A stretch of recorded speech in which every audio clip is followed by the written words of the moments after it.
하나님의 말씀은 예레미야서 3장 14절과 15절 두 줄의 말씀을 제가 봉독하도록 하겠습니다. 예레미야서 3장 14절 15절 말씀입니다. 나 여호와가 말하노라. 배역한 자식들아 돌아오라. 나는 너희 남편이니라. 내가 너희를 성읍에서 하나와 족속 중에서 둘을 택하여 시온으로 데려오겠고 내가 또 내 마음에 합하는 목자를 너희에게 주리니 그들이 지식과 명철로 너희를 양육하리라. 아멘. 예, 우리와 함께 하시는 하나님께서 고도시기를 그렇게 간절히 사모하는 상한 심령들의 마음을 우리 찬양대가 아름답게 하나님께 영광으로 올려드렸습니다. 우리 이 시간 모든 성도님들 이 찬양처럼 곧 오소서 임마누엘 사모하는 마음으로 마음 문을 열고 하나님의 말씀을 함께 또 받아들이기를 소망합니다. 오늘 함께 살펴볼 이 예레미야서는 참으로 선지자가 하나님을 배신한 백성들의 모습을 보면서 또 하나님께서 진노하시고 이 백성을 심판하시겠다는 그 말씀을 들으면서 그렇잖아요. 우리가 어떤 결과가 내 눈앞에 탁 보이는데 상대는 그것을 모르고 자기 중심으로 살아간다. 근데 이 일의 결과가 어떻게 나타날 것이다라는 것을 나는 다 알아요. 근데 아무리 내가 상대방한테 이야기를 해도 상대가 못 알아들을 때 그 안타까운 마음, 지금 그 마음이 바로 이 예레미야의 마음입니다. 오늘도 하나님께서는 예레미야를 통해서 이스라엘 백성들이 죄에서 회개하고 돌아오기를, 그리고 너희들이 지은 죄가 이것이다라고 지적해 주시는 그런 모습들을 보게 됩니다. 이것은 다시 말씀드린다면은 이스라엘 백성들에게 그렇게 말씀하시는 것이 아니라 우리에게 오늘날 네가 마음으로 지은 죄, 네가 입술로 지은 죄, 네가 행함으로 지은 죄가 이러이러한 것들이니 네가 마음을 돌이키고 주님 앞에 돌아와서 회개하라. 이렇게 우리에게 주시는 말씀으로 받아들이시면 더욱더 큰 은혜가 될 줄로 믿습니다. 1절부터 말씀을 봅니다. 세상에서 말하기를 가령 사람이 그 아내를 버림으로 그가 떠나 타인의 아내가 된다 하자 본부가 그를 다시 받겠느냐? 그리하면 그 땅이 크게 더러워지지 않겠느냐 하느니라. 나 여호와가 말하노라. 내가 많은 무리와 행음하고도 내게 돌아오려느냐? 내 눈을 들어 자산을 보라. 너의 행음치 아니한 곳이 어디 있느냐? 내가 길가에 앉아 사람을 기다린 것이 광야에 있는 아라바 사람 같아서 음란과 행악으로 이 땅을 더럽혔도다. 그러므로 단비가 그쳤고 늦은 비가 없어졌느니라. 그럴지라도 네가 창녀의 낯을 가졌으므로 수치를 알지 못하느니라. 내가 이제부터는 내게 부르짖기를 나의 아버지여, 아버지는 나의 소시의 애호자니 너를 한없이 계속하시겠으며 끝까지 두시겠나이까 하지 않겠느냐. 보라, 내가 이같이 말하여도 악을 행하여 내 욕심을 이루었느니라 하시니라.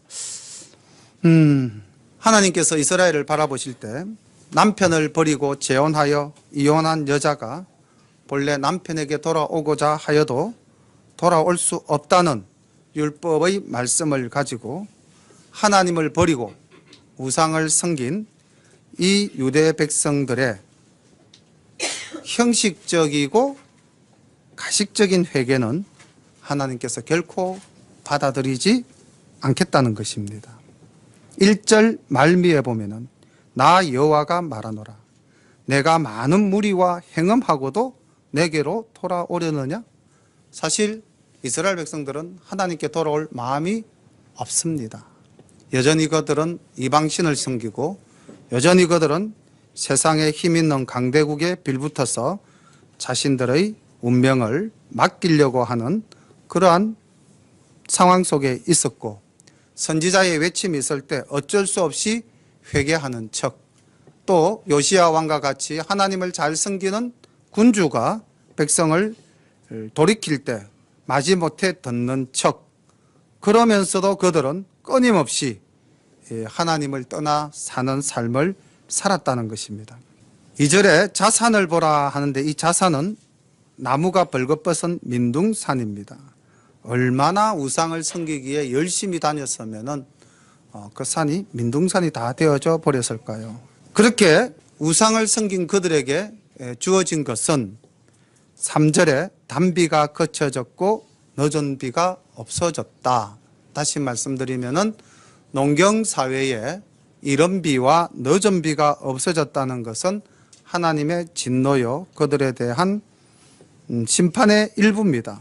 우리가 이 땅을 살아가면서 우리가 죄로 인해서 우리의 삶이 하나님과 관계가 단절된다면은 우리에게 하나님께서 주시는 복은 우리 스스로가 누릴 수 없게 된다는 거죠. 이스라엘 백성들은 우상을 섬겼습니다. 그런데 오늘날 우리 여기 앉아 있는 성도님들은 이스라엘 백성들이 섬겼던 것과 같은 이방 우상은 없죠. 그런데 우리에게 하나님과의 관계를 단절시키는 것들이 이제 우상이 아니라면 무엇이 우리 가운데 있을까요? 한번 곰곰이 생각해 보시기 바랍니다. 나와 하나님과의 관계를 단절시키는 것이 무엇일까? 물질에 대한 욕심일까요? 아니면은 사랑과의 관계 속에서 일어나는 여러 가지 분노와 원망과 질투와 미움과 논쟁. 어떻게 우리가 하나님과의 관계를 맺지 못하는 그러한 것들이 우리의 삶을 지배하고 있나 돌아본다면은, 그런데 또 그렇죠. 그러한 것들이 우리를 지배하게 되면은 우리의 현상 속에서는 어떤 모습들이 나타납니까? 기도가 될까요? 예배가 온전히 이루어질까요? 그게 잘 안 될 겁니다. 왜냐하면은 그런 마음의 불편함으로 인해서, 하나님과의 관계가 끊어짐으로 인해서 우리는 온전히 하나님과의 소통을 이룰 수가 없게 되는 것입니다. 저도 개적으로 그런 경험들을 많이 하게 됩니다. 내 마음이 불편하면은 기도가 잘 안 돼요. 여러분들도 그런 경우가 참 많았을 겁니다. 그때는 어떻게 해야 될까요? 정말 우리가 겸손한 마음으로 주님께 나아가야 할 것입니다. 오늘 우리가 보았던 말씀 4절과 5절을 보면은 그들은 진정으로 하나님께 회개하지 않습니다. 4절 보면 네가 이제부터 내게 부르짖기를 나의 아버지여, 아버지는 나의 소시의 애호자시오니 너를 한없이 계속 하시겠으며 끝까지 두시겠나이까? 이렇게 나에게 기도하며 매달리지 않겠느냐? 그러나 보라, 네가 이같이 말하여도 너는 여전히 악을 행하여 내 욕심을 이루느니라. 자, 이렇게 본다면은 이 사람의 회개는 진실한 회개입니까? 형식적인 회개입니까? 형식적인 회개죠. 내 필요에 따라서 하나님을 찾는 모습인 것입니다. 6절부터 말씀을 봅니다. 요시야 왕 때에 여호와께서 또 내게 이르시되 내가 배역한 이스라엘의 행한 바를 보았느냐? 그가 모든 높은 산에 오르며 모든 푸른 나무 아래로 가서 거기서 행음하였도다. 그가 이 모든 일을 행한 후에 내게 말하기를 그가 내게로 돌아오리라 하였으나 오히려 내게로 돌아오지 아니하였고 그 패역한 자매 유다는 그것을 보았느니라. 내게 배역한 이스라엘이 간음을 행하였으므로 내가 그를 내어 쫓고 이혼서까지 주었으되 그 패역한 자매 유다가 두려워 아니하고 자기도 가서 행음함을 내가 보았느니라. 그가 돌과 나무로 더불어 행음함을 가볍게 여기고 행음하여 이 땅을 더럽혔거늘 이 모든 일이 있어도 그 패역한 자매 유다가 진심으로 내게 돌아오지 아니하고 거짓으로 할 뿐이니라. 여호와의 말이니라. 하나님께서는 우상을 섬기는 것을 세상 사회에서 다른 남편이 있는 여인이 다른 사람과 함께 지내는 것으로 비유적 표현으로 행음하였다라고 말씀하고 있습니다. 그런데 6절에 보면은 배역하였다라는 말씀이 나오고요. 7절에 가면은 패역하였다라는 말씀이 나옵니다. 배역한 이스라엘, 패역한 유다. 이렇게 하나님께서 이스라엘과 유다를 향하여 꾸짖고 계시는데, 배역은 돌아서다는 것, 배신하여 거슬렸다 이런 거죠. 그런데 패역은 배신하여 돌아섰다보다는 훨씬 더 강도가 셉니다. 대항하며 대들며 배신하였다. 의미가 다르죠. 히브리어로 배역하였다라는 말은 메슈바라고 그러고 패역하였다라는 말은 빠꼬드라 그럽니다. 이게 말이 다르죠. 우리말이 배역과 패역이 다르듯이 히브리어도 말이 다릅니다. 메슈바와 빠꼬드. 그런데 이 메슈바는 그냥 관계가 틀어져서 돌아선 사이라고 한다면은 패역은 대항하여 싸우며 거스른다는 겁니다. 훨씬 더 죄악의 강도가 높은 것이죠. 그런데 하나님께서는 이스라엘을 남북으로 갈라놓으시고 미리 이스라엘을 심판하심으로써 그래도 다윗의 후손인 유다 족속들이 세운 이 유대라는 나라에게 회개할 기회를 주셨습니다. 이스라엘을 심판하면서 자, 내 형제 이스라엘이 당하는 모습을 보면서 이제 너는 행음하지 말고 우상을 섬기지 말고 내게로 돌아오라. 이게 주님의 마음입니다. 근데 7절 말미에 보니까 이렇게 되어 있습니다. 패역한 자매 유다는 그것을 보았다. 즉 하나님께 돌아서지 아니하고 멸망당하는 이스라엘의 모습을 보았다는 것입니다. 보았다면은 당연히 회개하고 돌아와야 되는데 징계를 받는 것을 보고도 깨닫지 못하는 존재가 바로 남유다였다는 것입니다. 그러면서 유다는 반복적, 습관적, 자기중심적 삶을 살면서 동일한 죄를 행하고 있는 모습을 나타내 보이고 있는 것이죠. 혹시 우리가 이렇게 살아가고 있지는 않나? 내 주변에서 또는 내 삶을 통하여 내가 때때로 하나님께 징계를 당한 적도 있잖아요. 너 이러면 안 돼. 그러면서 분명히 우리에게 하나님께서 경고를 주신 적도 있고 우리는 그 경고를 받으면서 또 영적으로 깨어서 기도하면서 그것을 극복해 나간 경험도 있으실 겁니다. 그러면서 주님이 주시는 참 마음에 평안도 얻고 또 감사하면서 하나님께 한 걸음 한 걸음 더 나아갔던 그런 신앙의 성장이 이루어지는 시기도 있었을 겁니다. 그런데 다시 우리가 죄에 빠졌어. 내 욕심을 버리지 못해서 하나님의 말씀대로 살아야 되는데 그것이 힘들다는 핑계로 우리는 이 유다와 같이 반복된 죄를 행하고 있지 않는가. 그렇다면 우리는 오늘 지금 예레미야를 통해서 끊임없이 유다 백성을 돌아오라고 말씀하시는 이 하나님의 간절한 마음을 우리가 읽어야 할 줄로 믿습니다. 11절 말씀 봅니다. 여호와께서 내게 이르시되 배역한 이스라엘은 패역한 유다보다 오히려 어려움이 나타났나니 너는 가서 북을 향하여 이 말을 선포하여 이르라. 여호와께서 가라사대 배역한 이스라엘아 돌아오라. 나의 노한 얼굴을 너희에게로 향하지 아니하리라. 나는 긍휼이 있는 자라 너를 한없이 품지 아니하느니라. 여호와의 말이니라. 너는 오직 내 죄를 자복하라. 이는 내 하나님 여호와를 배반하고 내 길로 달려 모든 푸른 나무 아래서 이방신에게 절하고 내 목소리를 듣지 아니하였음이니라. 여호와의 말이니라. 하나님께서는 유다를 보면서 마음이 너무 아프신 거예요. 일찍이 멸한 이스라엘보다도 더 악한 행실로 하나님의 마음을 상하게 하는 것입니다. 그래서 11절에 이렇게 기록하고 있죠. 여호와께서 내게 이르시되 배역한 이스라엘은 패역한 유다보다 오히려 어려움이 나타났다. 그러니까 사실 이스라엘이 어려워서 어렵다는 것이 아니고 유다가 워낙 죄 가운데 있으니까 차라리 이스라엘이 니보다는 조금 더 나았다라는 표현입니다. 그리고 주님께서는 이렇게 말씀하십니다. 12절 후반부에 나는 긍휼 있는 자라 너를 한없이 품지 아니하느니라. 너는 내 죄를 자복하고 내게로 돌아오라. 이렇게 주님께서는 우리를 회개하고 돌아오라는 것입니다. 오늘 이 시간에 우리가 다시 한번 더 생각해 봅시다. 우리는 어떤 회개를 하고 있는가?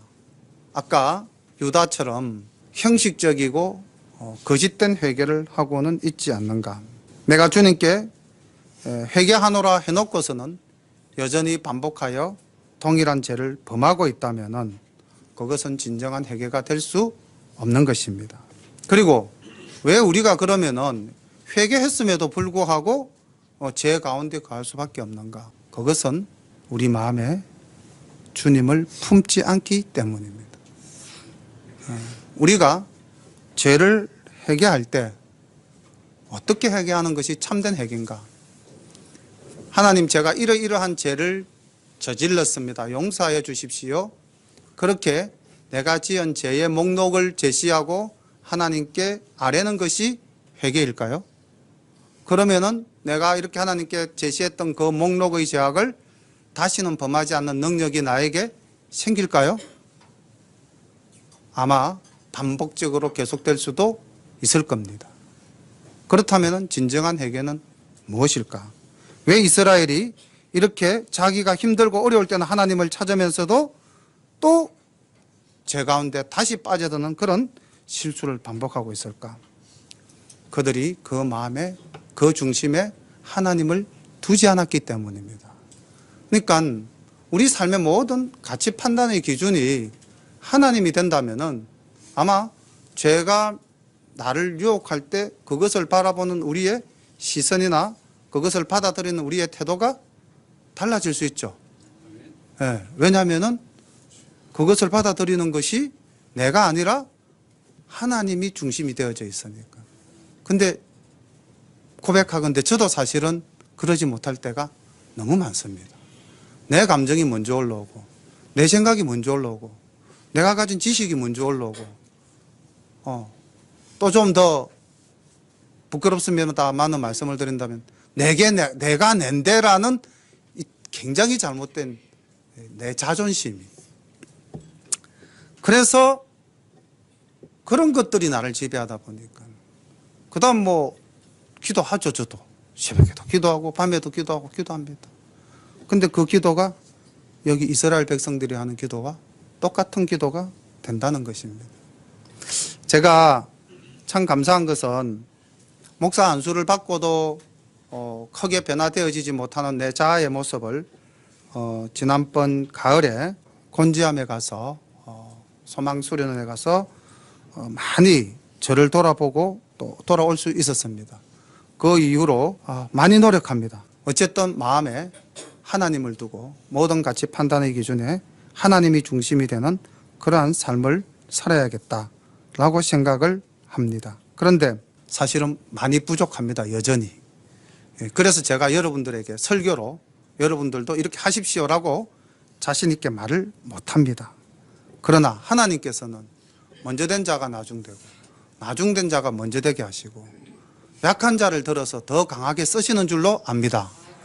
여기 계시는 여러분들 중에서 저보다도 더 선하고 아름다운 모습으로 또 더 하나님의 마음에 합당한 모습으로 저를 하여금 부끄럽게 만들고 제가 더 좋은 하나님의 종이 될 수 있도록 또 깨우쳐 주실 분도 계실 줄로 믿습니다. 어쨌든 우리는 하나님이 주시는 그 말씀을 내가 목사의 자리에 있던 장로의 자리에 있던 권사의 자리에 있던 이 세상이 우리에게 준 것 말고 하나님과의 관계 속에서 내가 겸손히 받아들일 때에 온전한 성도님이 다 되실 줄로 믿습니다. 유다는 우상을 숭배했다는 외형적인 죄도 있었지만은 더 본질적인 것은 자기 중심적 삶을 살은 것입니다. 그 마음속에 하나님을 전혀 모시지 않았던 것이죠. 사사기 시대에 맨 마지막 말씀을 보면 그렇지 않습니까? 그때의 사람들이 왕이 없으므로 각기 그 소견에 옳은 대로 행하였더라. 그런데 사실 우리는 찬양하지 않습니까? 우리의 왕이 누구시죠? 왕이신 나의 예수님, 왕이신 나의 하나님, 왕이신 나의 성령님, 삼위일체 하나님을 우리가 왕이라고 고백하지 않습니까? 우리에게는 왕이 있습니다.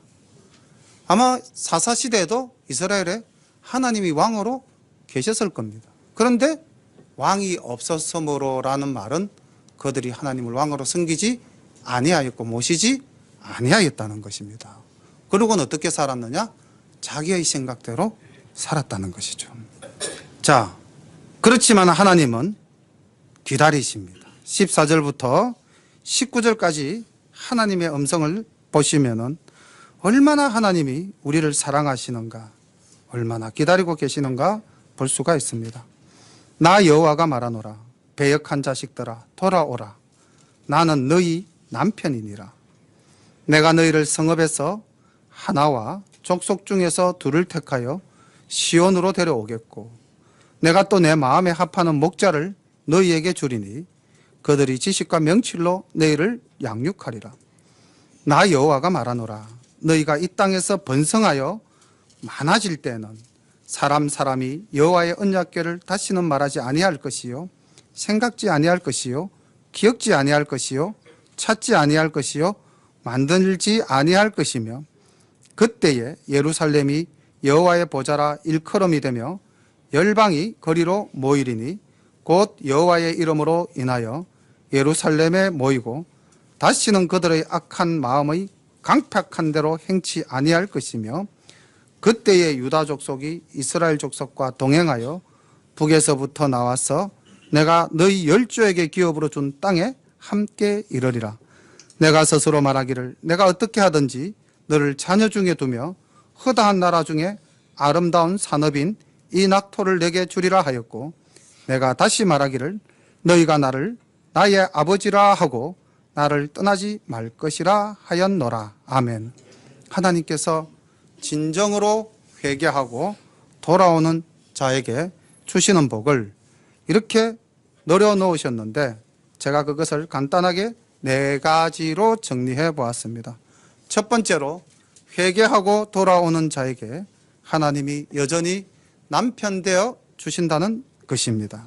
구약에서 하나님은 택한 백성 이스라엘을 아내로 많이 묘사하고 있습니다. 저는 사실은 아직은 잘 모르겠어요.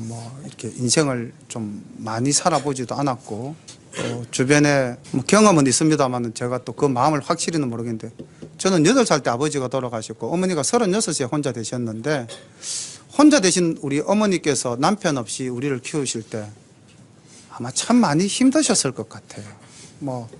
남겨놓은 재산이 있었던 것도 아니고 그냥 노동자로서 아침 8시부터 밤 10시까지 공장에서 일하시면서 그렇게 이제 우리를 키우셨으니까.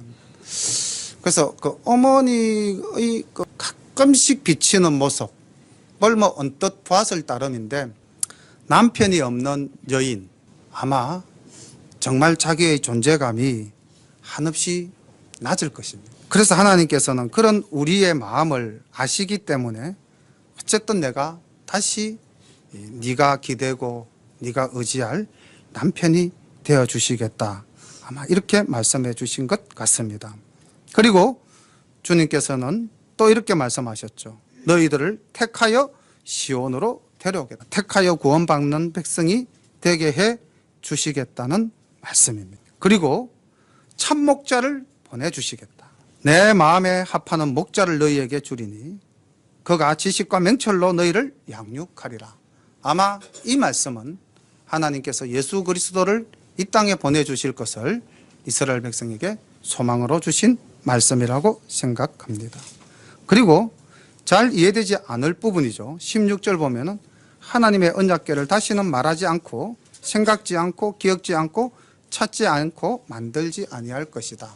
왜 언약궤가 필요 없는 시대가 올 것이다 라고 말씀하셨을까요? 구약시대의 언약궤는 하나님이 나와 함께 하심을 나타내는 대표적인 상징물이지 않습니까? 근데 왜 그 언약궤가 필요 없다고 하고 그 언약궤를 다시는 찾지도 않을 것이라고 말씀하시는가?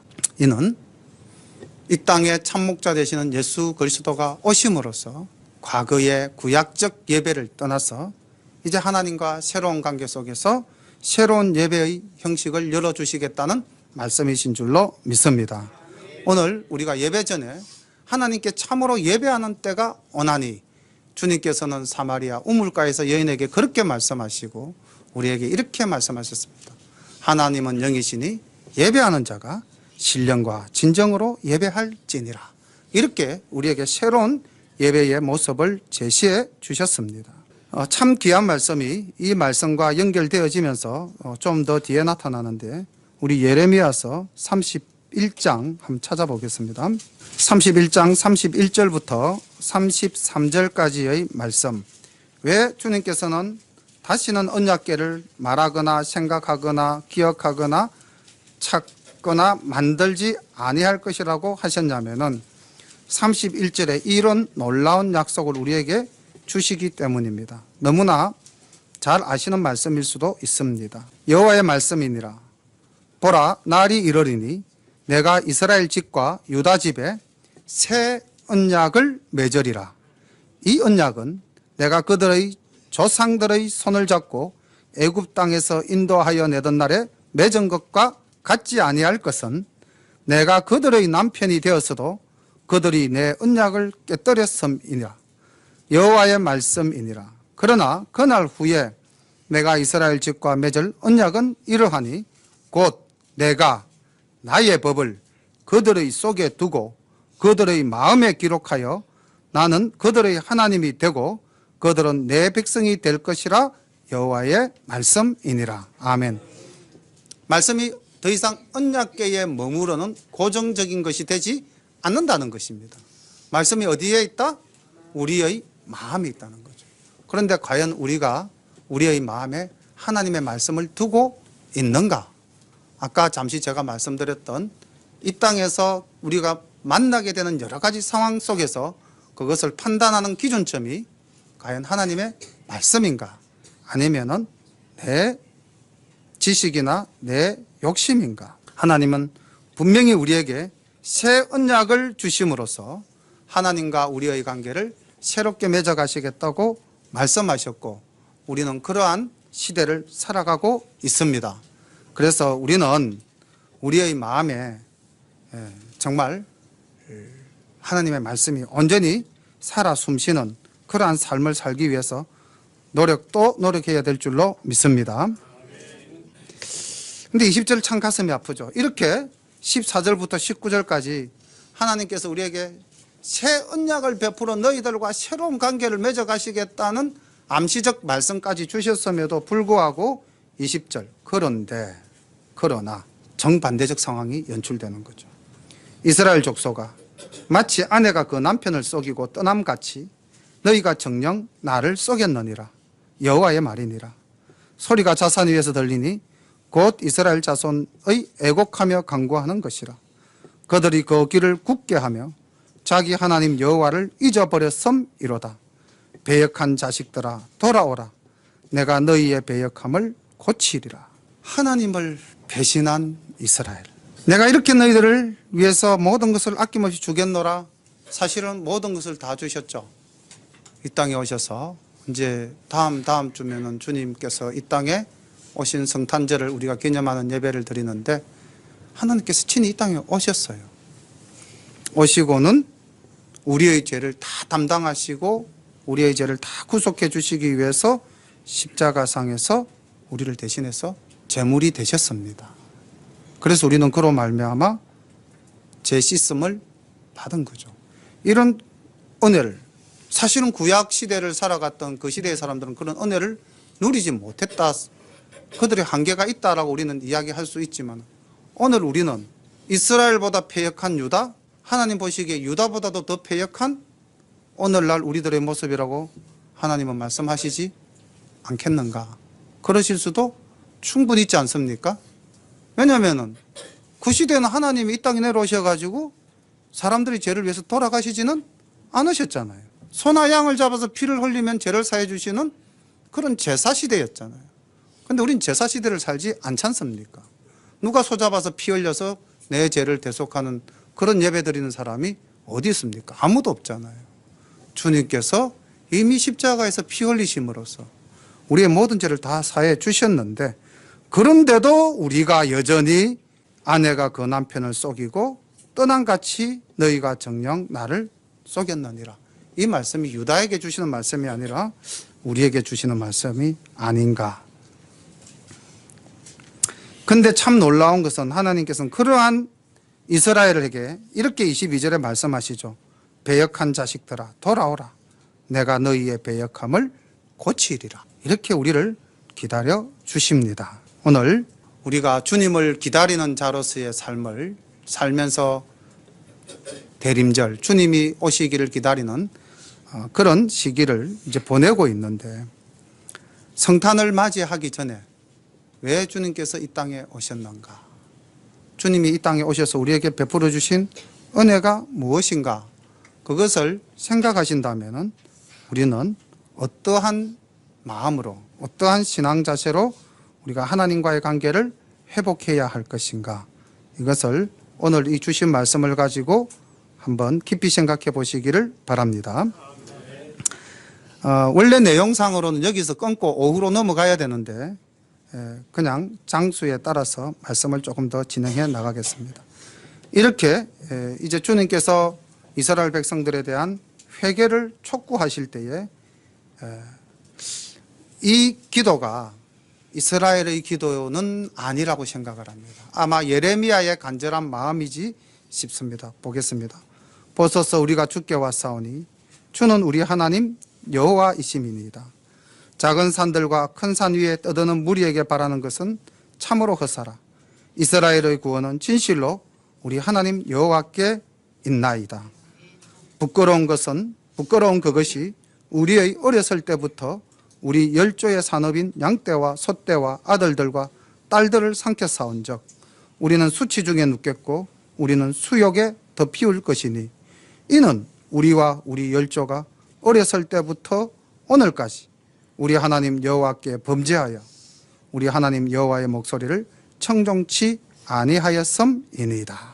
아마 예레미야의 고백이 아닌가. 이스라엘 백성들은 이렇게 고백할 상황이 아니었습니다. 예레미야는 이스라엘 백성들이 참으로 이렇게 주님께 고백하며 나와서 하나님과의 관계를 회복하기를 바랬습니다. 그런데 그 민족은, 그 백성들은 그러지 못했죠. 그래서 그는 늘 울면서 하나님에게 기도하고 울면서 백성들에게 하나님의 뜻을 전하였습니다. 이스라엘 백성들은 예레미야가 본 하나님을 보지 못한 겁니다. 오늘날 우리도 마찬가지가 아닐까요? 예레미야가 본 하나님을 우리도 여전히 보지 못하고 살아가는 것은 아닌가. 말씀을 준비하면서 한 인물이 생각났습니다. 저는 참 이 사람을 좋아합니다.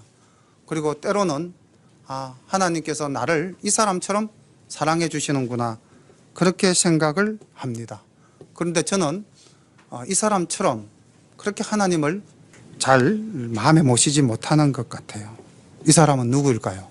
우리 문근사님이 정답을 말씀해 주셨습니다. 요셉입니다. 저는 창세기를 보다가 요셉이 행하는 일마다 누가 함께 하셨다고 기록되어져 있습니까? 하나님이 함께 하심으로, 이 말씀이 꼭 나와요. 그리고 모든 일이 잘 풀립니다. 그리고 하나님이 함께 하시는 것을 그 주변 사람들, 믿지 않은 애굽인들도 간수장도 보고 바로왕도 보고 다 봅니다. 그리고 그를 들어서 중히 씁니다. 그런데 과연 왜 이렇게 하나님께서 요셉을 사랑하셨던가? 그 답을 저는 창세기 39장 7절부터 10절까지에서 찾아보았습니다.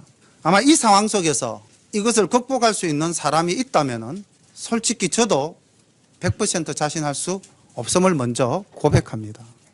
그런데 과연 이 상황 속에서 정말 극복해낼 수 있을까? 젊은 20대 노예로 팔려온 요셉, 마음 한 번만 잘 고쳐 먹으면은 노예 신분에서 벗어날 수도 있겠고 여러 가지 앞길이 순탄하게 열릴 수도 있겠다. 내가 발걸음 한 걸음만 딱 이쪽으로 디디면은 현재 이 고난과 어려움, 이 참담한 상황을 내가 바로 벗어날 수 있는데, 보시겠습니다.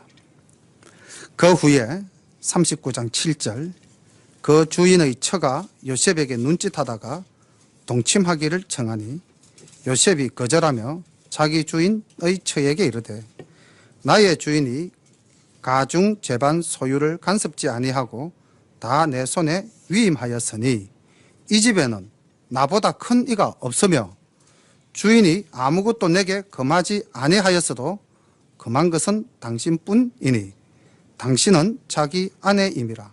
그런즉 내가 어찌 이 큰 악을 행하여 하나님께 득죄하리이까. 여기 줄 거 놓기기 바랍니다. 내가 어찌 이 큰 악을 행하여 하나님께 득죄하리이까. 여인이 날마다 요셉에게 청하였으나 요셉이 듣지 아니하여 동침하지 아니할 뿐더러 함께 있지도 아니하니라. 사실 이 상황이 우리가 말씀으로 기록되어 있기 때문에 그냥 읽어서 넘어가기 때문에 그 상황 자체의 현장성이 상당히 많이 약해져 있죠. 그런데 한번 생각해 보십시오.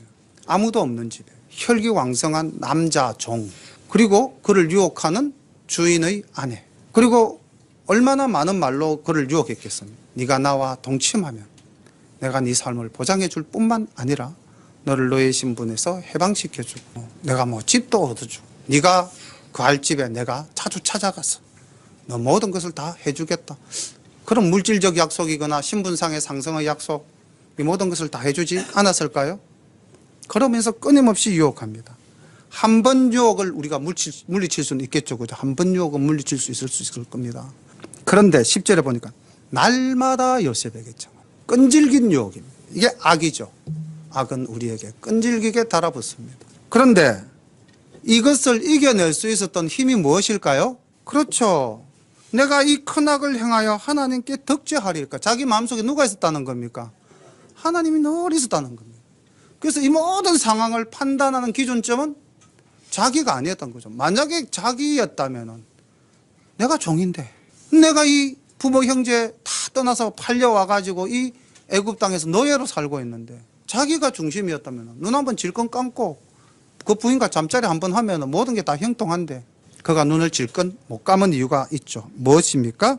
하나님이 그 마음에 있었다는 겁니다. 우리가 오늘 이스라엘 백성들이 그 마음에 하나님이 있었다면 어떻게 우상을 섬기며 하나님이 이렇게 돌아오라고 애타게 부르실 때에 그들이 돌이키지 않을 수가 있었을까요? 분명히 하나님께 나아갔을 겁니다. 그런데 그들의 마음속에는 끝까지 하나님이 계시지 않았다는 것입니다. 저는 우리 열린가족 여러분들이 정말 예수를 바라보는 삶, 예수님과 함께하는 삶, 이러한 삶을 살면서 모든 가치관의 기준점이 바뀌어지는 2019년이 되시기를 간절히 소망합니다. 저부터 노력하겠습니다. 제 자신부터 노력하면서 우리 공동체가 정말 하나님이 기뻐하시는 교회, 그리고 하나님이 정말 사랑하는 우리 가족, 그런 공동체, 그런 가족 되기를 소망합니다. 요즘 우리가 새벽 기도 때 잠언서를 가지고 말씀을 나누고 함께 은혜를 나누는데, 잠언에서 주시는 말씀 중에 우리 성도님들이 꼭 아침에 오시는 분도 계시고 또 못 오시는 분들도 계시잖아요. 그래서 그 마음의 좀 간절함이 정말 우리의 입술을 좀 주장해서 우리 스스로가 말로서 상처를 주지 않는, 교회 내에서 말로서 주고받는 상처가 너무 큰 것 같아요. 근데 참 희한한 게 교회 내에서 주고받은 말의 상처는 세상보다도 아무는 시간이 더 오래 걸리더라는 거예요. 세상 사람들은 말로서 상처를 줘도 회복하는 속도가 좀 빨라요. 그게 왜 그런지도 모르겠어요. 근데 교회에서는 말로서 한번 상처를 주면은 그 상처가 굉장히 오래 가더라고요. 그래서 제 자신부터도 어쨌든 상처를 주지 않아야 되겠다. 그리고 상처를 받더라도 빨리 회복해야 되겠다. 그런 생각을 합니다. 하나님이 우리 마음에 계신다면은 무엇보다도 우리가 말을 조심해서 말로서 상처를 주고받는 일이 없는 그런 교회가 되었으면 참 좋겠다. 그렇게 생각해 봅니다. 이제 말씀을 맺겠습니다. 오늘 하나님께서는 이스라엘 백성들을 향하여 돌아오라 기다리고 계십니다. 아마 지금도 동일한 마음으로 우리가 돌아오기를 기다리실 것입니다. 방법은 참 쉽지만은 어렵습니다. 하나님을 내 마음에 모시는 것입니다. 그럴 때 우리는 하나님과의 관계가 온전히 회복되어질 줄로 믿습니다. 기도드립니다. 하나님 아버지, 참으로 부족하고 연약한 가운데 하나님의 귀한 사명을 맡아서 하나님 보시기에 온전하지 못하여 참 여러 가지 시행착오를 많이 겪었던 그런 한 해인 것 같습니다. 하나님, 이제 다 떠나서 모든 것을 내려놓고 우리 하나님을 마음에 모시고 살아가는 삶을 살기를 이 시간 많은 회중과 주님 앞에서 다짐합니다. 하나님, 우리의 심령들이 늘 주님 앞에서 나를 주장하기보다는 하나님 말씀을, 하나님을 우리의 가슴 속에 품고 그 하나님이 역사하시는 가운데 모든 것을 해결해 나가는 우리 모두가 될 수 있도록 인도하여 주옵소서. 오늘 이스라엘을 기다리시는 주님의 그 음성, 오늘 이 시간 우리를 기다리시는 음성인 줄로 믿습니다. 돌아오라는 그 주님의 말씀에 우리 모두 모든 것을 내려놓고 아버지의 품으로 돌아가는 그러한 우리 모두가 되기를 간절히 소망합니다. 그런 은혜를 우리에게 내려주실 줄로 믿습니다. 예수님의 이름으로 감사하며 기도드립니다. 아멘.